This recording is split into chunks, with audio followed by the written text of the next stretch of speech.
Hi, my name is Brett Michael Innes. I'm the writer, director, and producer of SAFTA-winning films like Sink and Feel a Second, and recently produced and edited a short film called Five Tiger, which went to Sundance this year. I guess I'm here to talk a bit about my journey into film. I studied producing at AFTA on a bursary from the National Film and Video Foundation, and after graduation worked as a videographer and editor more in the non-profit unscripted documentary space, which saw me traveling from Johannesburg to South Sudan, kayaking the Okavango Delta and filming in Mongolia. And about 5 years into doing that, I decided, there's this itch, I want to get back into narrative, and I started writing. Spent a few years writing scripts, and eventually using a lot of the producing things that I'd learned, managed to connect with the right producers and got my first film off the ground, and that was Sink. Went on to win the SAFTA for Best Film and Best Screenplay in its year.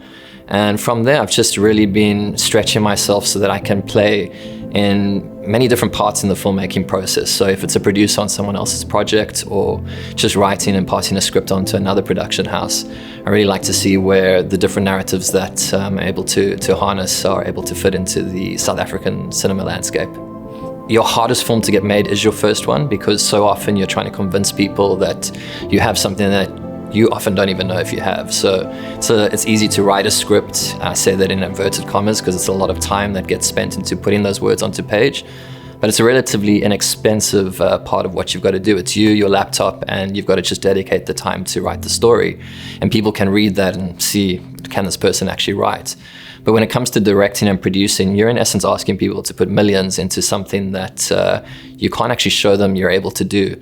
And a lot of that comes down to getting partners who firstly believe in the story that you're telling. They trust in you as a filmmaker, but they've been in the rooms way longer than you ever have. And I was just really fortunate to have met the lead actress in my first film, who's also a really talented producer, and our third producing partner, Johan Kruger, who has over 20 years of experience in the film industry. And together the three of us really just took the narrative that I'd written and made it into a movie. It was lower budget than what a lot of people work with, but it was my first foot into the door, and it became a really good business card for me. So I think in terms of advice, it's to find a way of how you can actually tell a story that doesn't require a ton of cash, that can actually prove that you have a cinematic voice, and to lean into cinematic storytelling. So to watch movies from around the world that inform your voice, and just to step into that. But what I've noticed with a lot of people is they really want to have perfection on their first film. They want to have their voice defined before they even pick up the camera.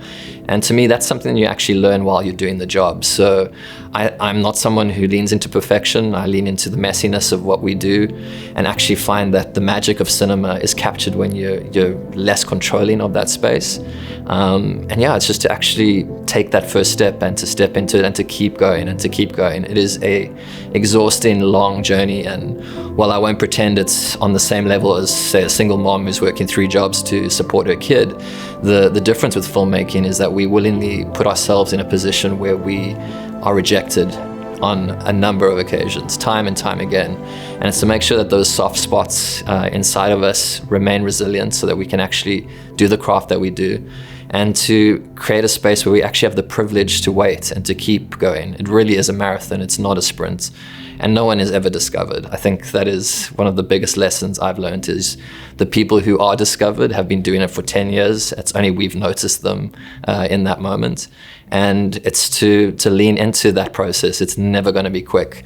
And if you are not driven by almost an addictive nature to lean into this, there's probably other ways and places you can find your joy in, or careers where you could make more money.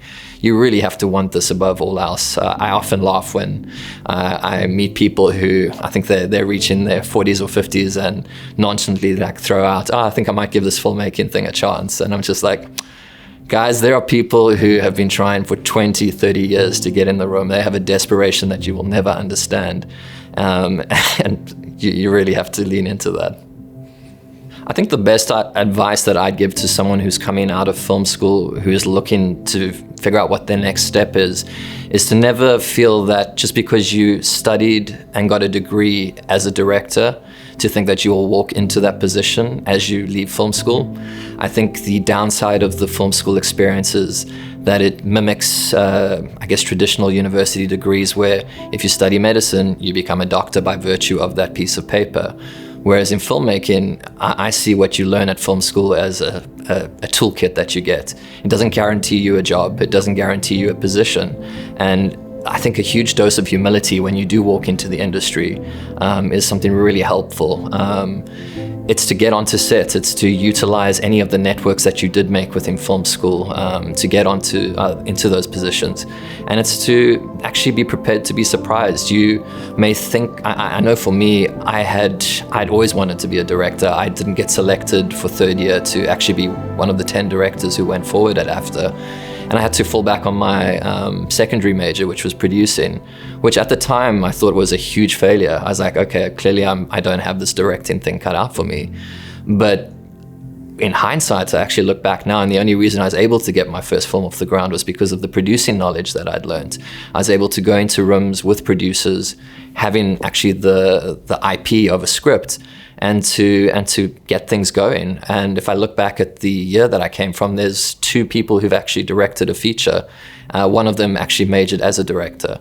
So I think a level of respect for the craft that you're coming into and less entitlement is a really helpful thing to come with if you're leaving film school. Look, there really isn't one way of getting into the industry. Some people never step foot on a film school or a university campus and manage through just personal connections and hustle to get a script that they've written made, whereas others needed those connections that you make in film school to actually learn the craft and to get in the room. I think for me, what was really helpful for me was I went the unscripted documentary route, and it really taught me how to find story, to learn camera and edit language, which has become really helpful for me as I talk to the DOPs or editors that I work with now.